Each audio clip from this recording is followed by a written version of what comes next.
Something that set the Teen Titans apart from most superhero shows was that it carried a lot of weighty topics in its subject matter. Some were far-fetched, others were very relevant to the lives of everybody that grew up watching it. Luckily, the show carried itself with a pretty humorous air and would sometimes spend entire episodes with the action of the episode revolving around jokes or humorous villains that would create a great story and memorable moments that made a lot of us laugh our booties off. Oh, my booty. I promise I'll never sit on you again. Come on.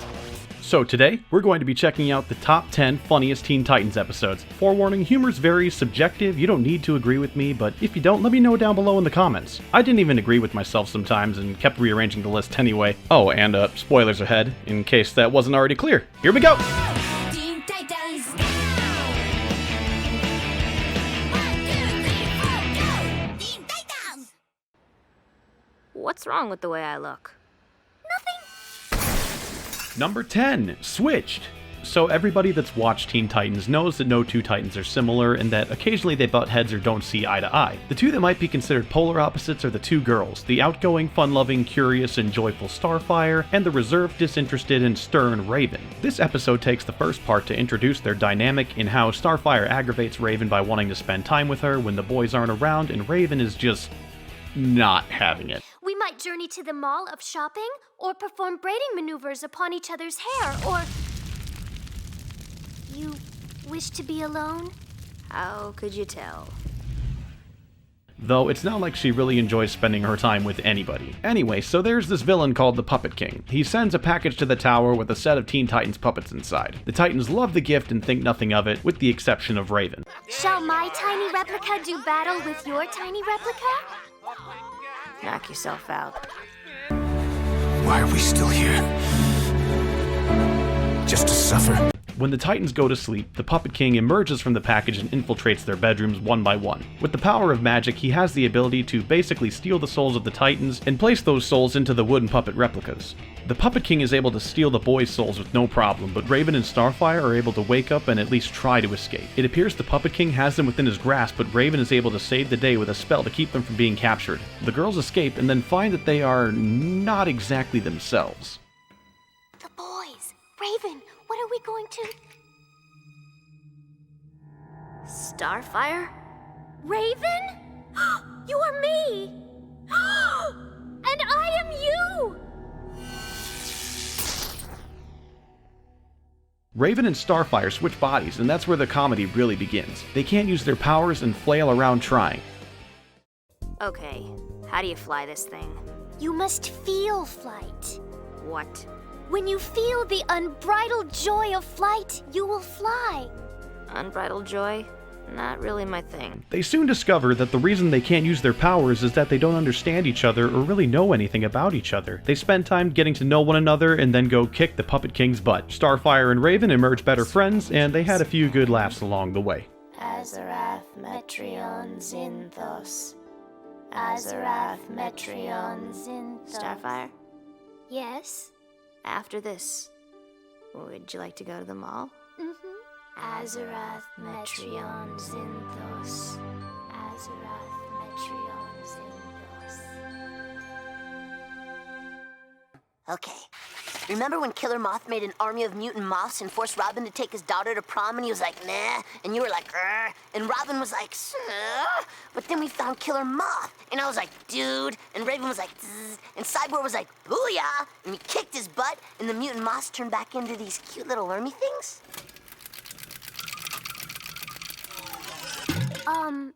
Yes? Number 9. Can I Keep Him? The episode begins with the Titans Tower being raided and made a mess by an unknown intruder. Beast Boy confides in Starfire that he knows who it is, and that she has to help him hide the culprit, his larva worm, Silky, before the rest of the Titans search his room. These little guys were introduced at the end of Date with Destiny, an episode from the previous season.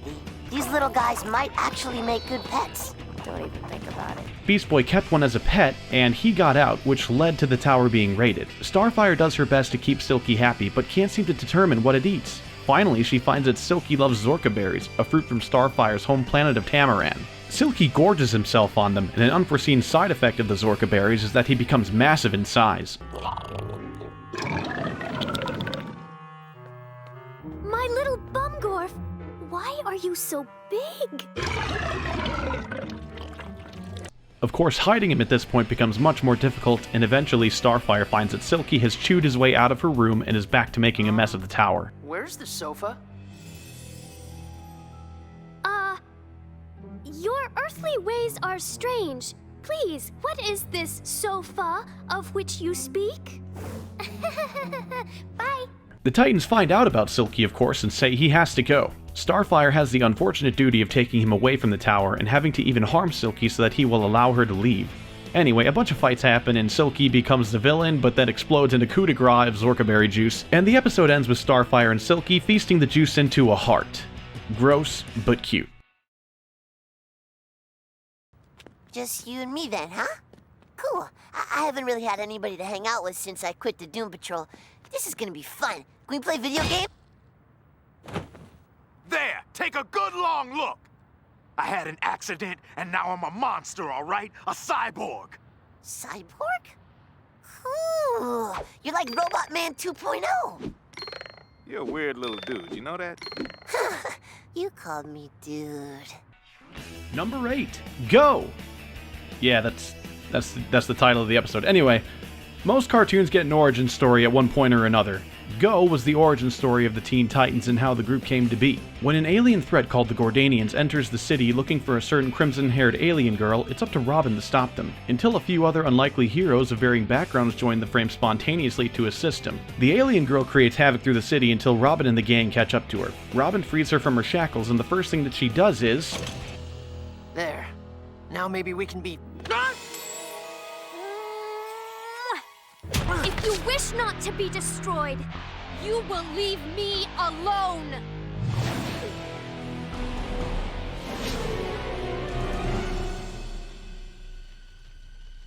Nice. So, I'm Beast Boy. Who are you?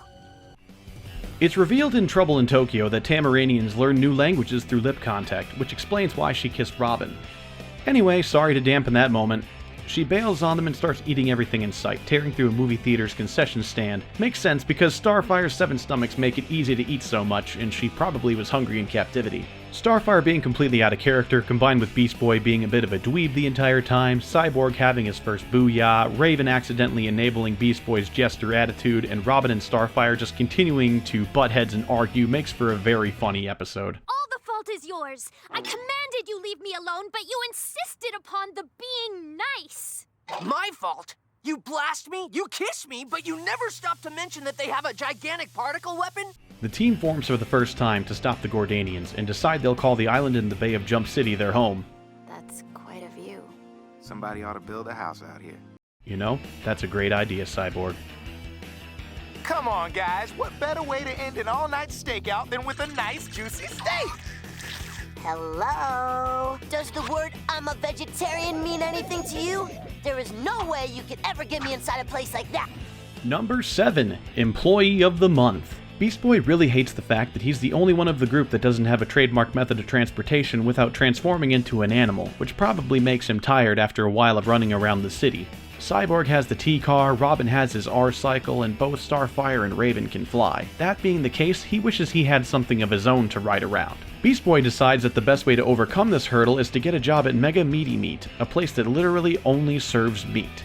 This, in itself, is great because Beast Boy is a vegetarian.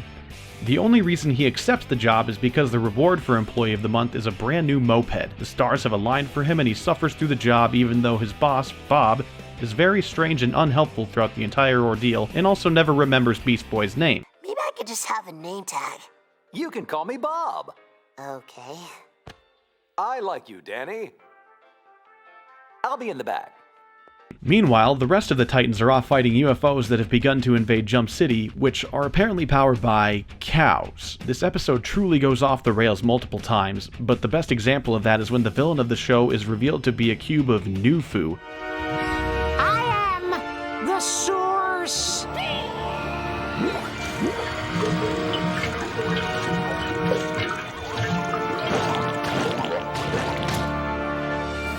Okay, gross.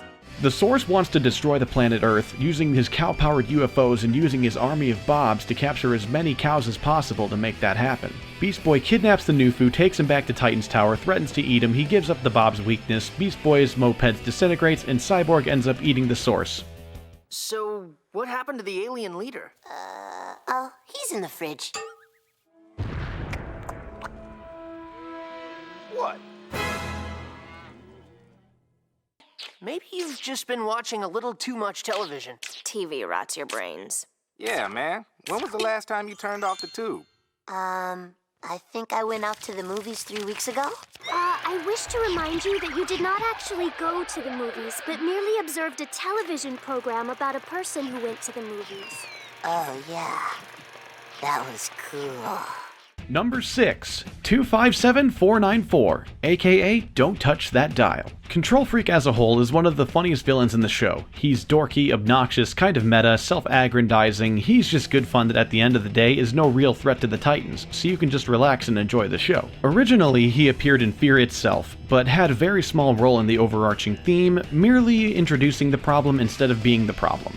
A couch potato with a souped-up remote.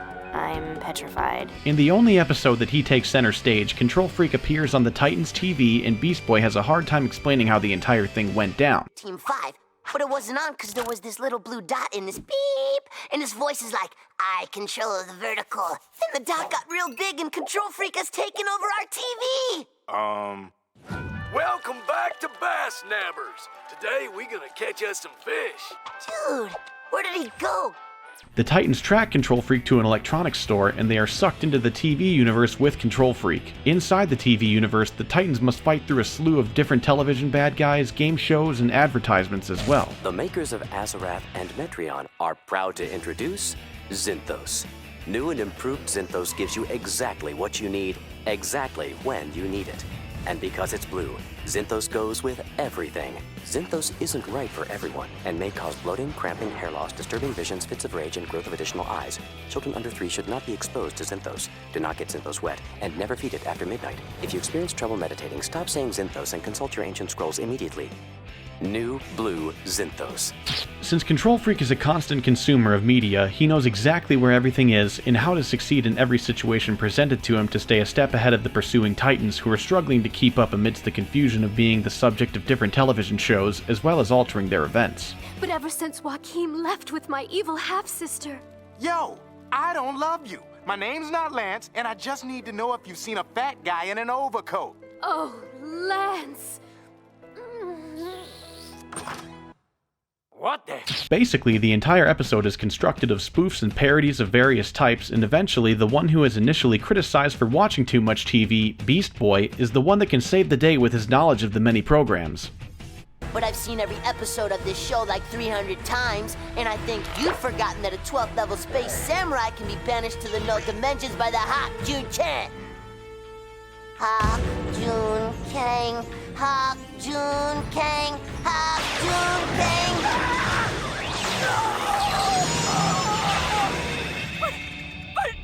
But this is my world. I'm cool here. You guys can't win. Dude, this is television. The good guys always win, and you are so not the good guys.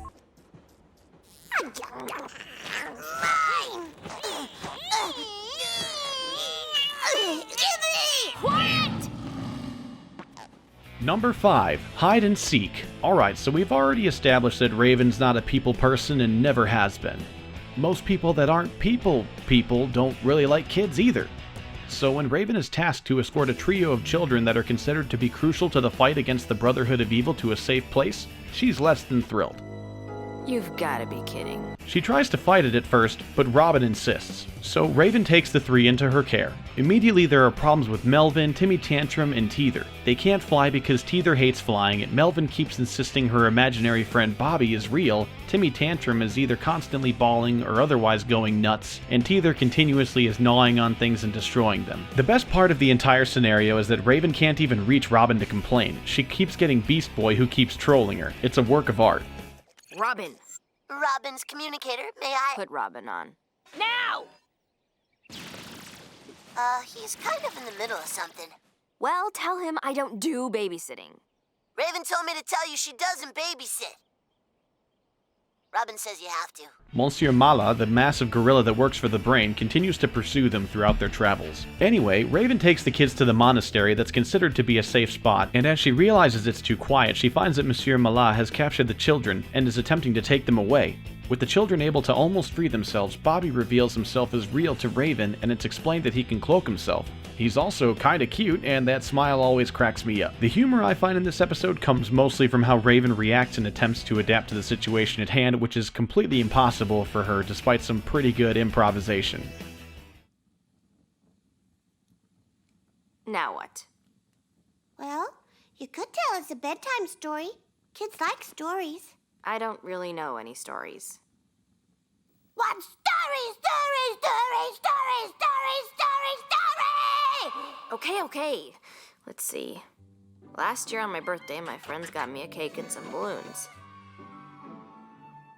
But I couldn't enjoy it because my dad Trigon, this scary red demon with horns, took over the world, and there was fire everywhere, and then this ugly guy Slade, who had a skeleton for a face, came after me, and my friend saved me and we all had cake. The end. Even if she isn't succeeding all the time, it's fun to see Raven out of her shell for one episode to be more sociable for the sake of the kids and the ensuing awkwardness that comes along with it.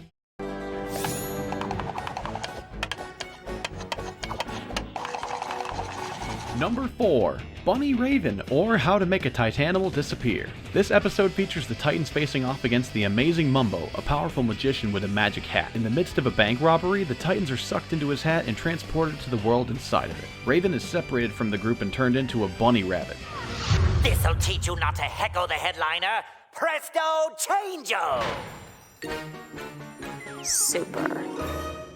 The rest of the Titans regroup and are quickly overpowered by Mumbo, whose powers are even greater inside of the hat, and he changes them all into circus animals. The rest of the episode revolves around how the Titans are to escape the seemingly impossible situation. They work together to find the best solution and are victorious over the villain. Along the way, there's a lot of great scenes that are classic moments and jokes that really aren't replicated in any other episode, because the episodes where reality is altered or they're in an altered dimension are few and far between.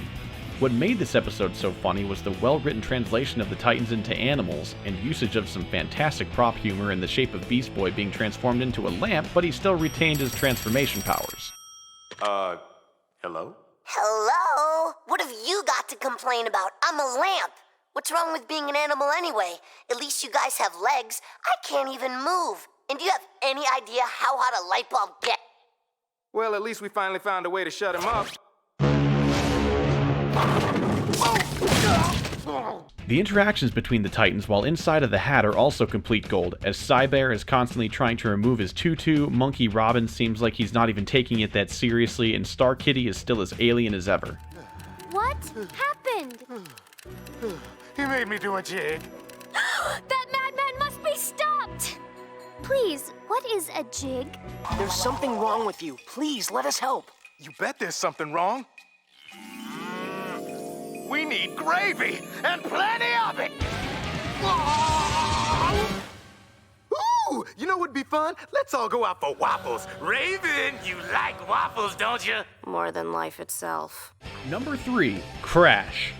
Alright, so Cyborg is a robot, as his name implies. Therefore, he has some sort of machinery or software that regulates his behavior in one way or another. This got touched on in the episode Overdrive in Season 4, but before that, Crash happened in Season 3. Crash was an episode in which Beast Boy couldn't wait to play the new Mega Monkeys 4 video game. He downloads a pirated copy off of LimeWire and it quickly turns into a problem. Ah! I'm a genius! By simply turning off all those useless security programs and connecting directly to an underground server in eastern Zandia, I, Beast Boy, have gotten my hands on an advanced copy of the hottest video game ever, Mega Monkeys 4! Beast Boy finds the Titans game system won't play the pirated copy, and he thinks Cyborg's computer will. Of course, it's a stupid idea, and the disc gives Cyborg's recharger a Cyborg's behavior immediately becomes erratic and zany. He begins eating everything in sight, destroying things, and running away from his teammates that are trying to help him. He seems as if he's completely bent on unbridled destruction, and honestly, it's a treat to watch. He goes nuts. You can keep your sprinkles. I need raspberry filling!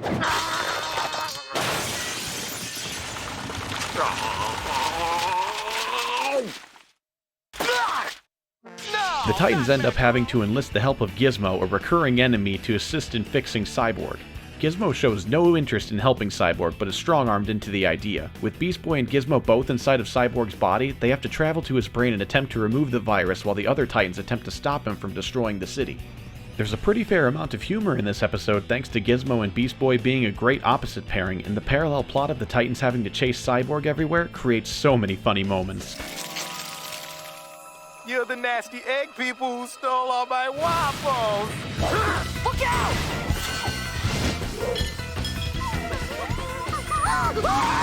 They end up saving Cyborg, but there ends up being a little bit of a problem at the end of the day.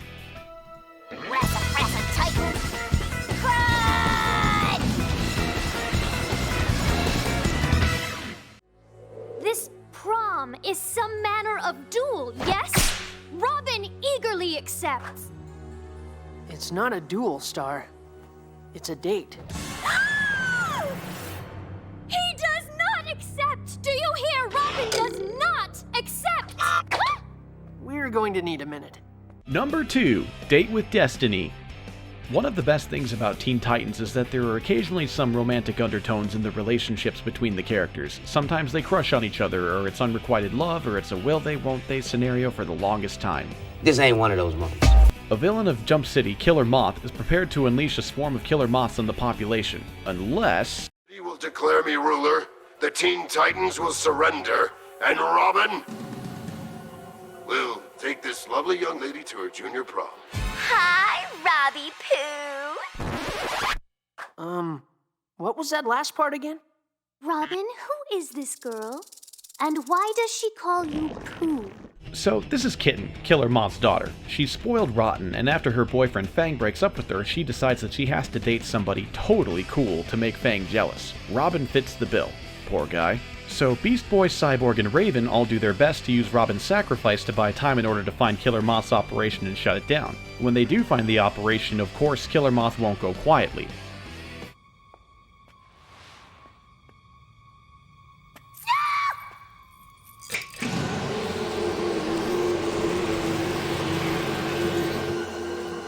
Found him. Yes, you found me, but you'll soon be wishing you hadn't. Robin tries his best not to lose his patience at the prom, with Starfire keeping close watch and trying not to lose her cool either. Now take my arm, lead me in, and would it kill you to smile? Maybe.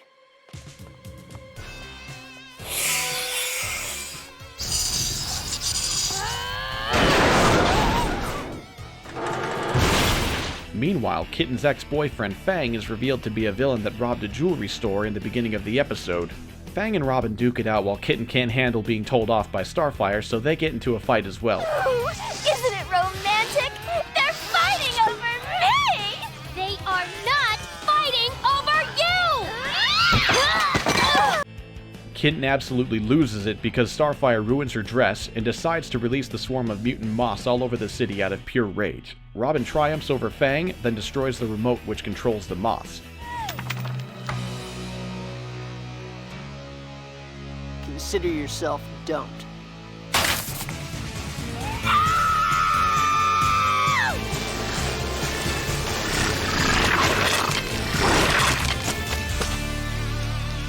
Okay. Starfire and Robin share a dance, and we fade to black. I guess one more dance wouldn't kill me.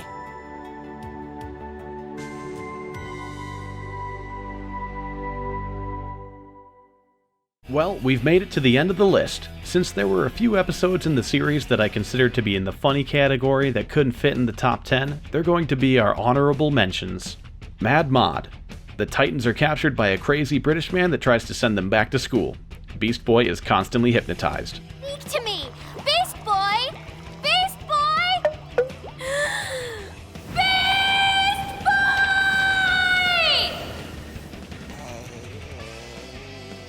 Ah, Star? I don't think that's working. Revved up. I'm gonna keep this short. Cavalcade of bad guys trying to stop the Titans from recovering a briefcase from a villain that calls himself Ding Dong Daddy. My likeness to be carved from solid cheese in every home. With the assistance of Henchy, of course. Bluff knob. Get him!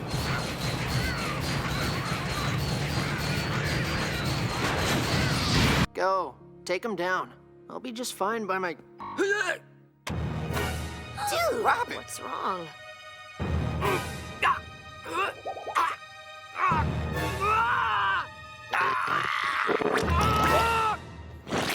Yay! I made it!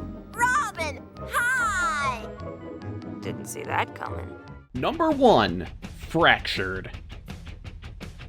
There's so much about this episode that is just incredible. Johnny Rancid is a bike-riding criminal that loves destroying the city, and Robin can't outdo him. He breaks his arm, and somehow a Robin from another universe appears from his head. No, not a clone. I'm you. Another you from another universe. Look! All the way from dimension 4 9/8. Robin's double, DNA buddy, and #1 fan, Naz Yarkid!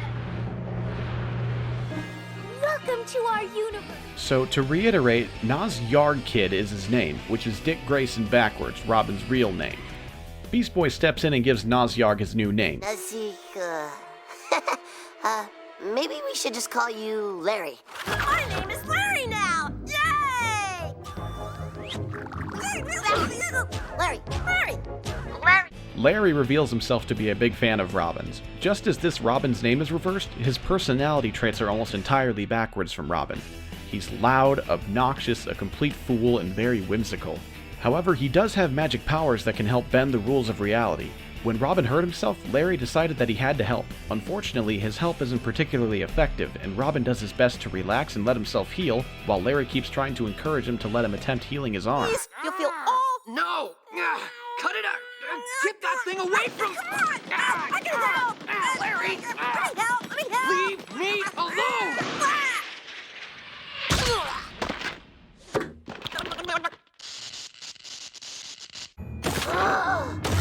Oops.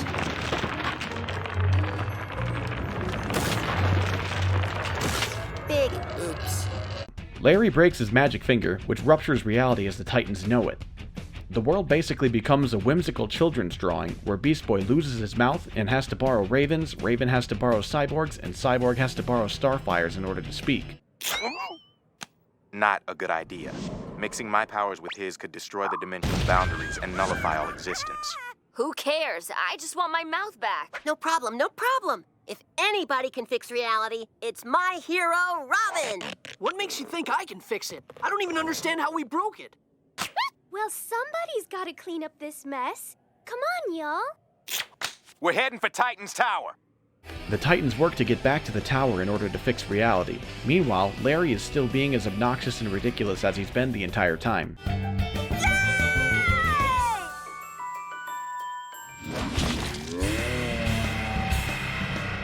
The Titans are slowly and continually affected by the broken reality and have to face all kinds of strange challenges as they continue on, like Starfire literally losing her head, Raven's hair being out of control, and Beast Boy has to chase his mouth around the broken reality until he finds it and accidentally puts it on backwards. You have recaptured your mouth. Yeah, but I think you put it on backwards. What? Yes,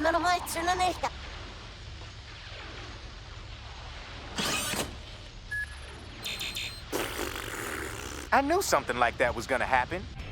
Johnny Rancid beats the Titans back to the universe portal though, making him the one able to bend reality to his choosing, and after a bonding moment between Robin and Larry, they're able to combine forces to stop the villain.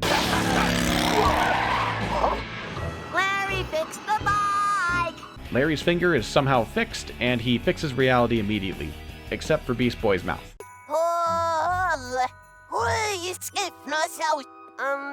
That'll just wear off. Sooner or later. The episode concludes with the most Larry thing ever. He fixes Robin's arm, but... It's perfect! Larry, you did it! Larry? Larry?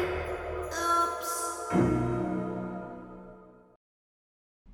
Hey there, thank you so much for watching this video. If you liked it, please leave a like and subscribe, and if you have any ideas for a new top 10 video, I'd love to hear them. Comment down below if you've got one, and I want to start making more of these, so, if you guys have any suggestions for me, please feel free to let me know. I try to respond to as many comments as I can. For those that have been subscribed for a long time, I know this might not have been worth the wait, but still, I hope you enjoyed it. I really enjoyed writing it and recording it, so I'm really looking forward to making more of these. Thanks again so much for watching, and I hope that you all have a great day.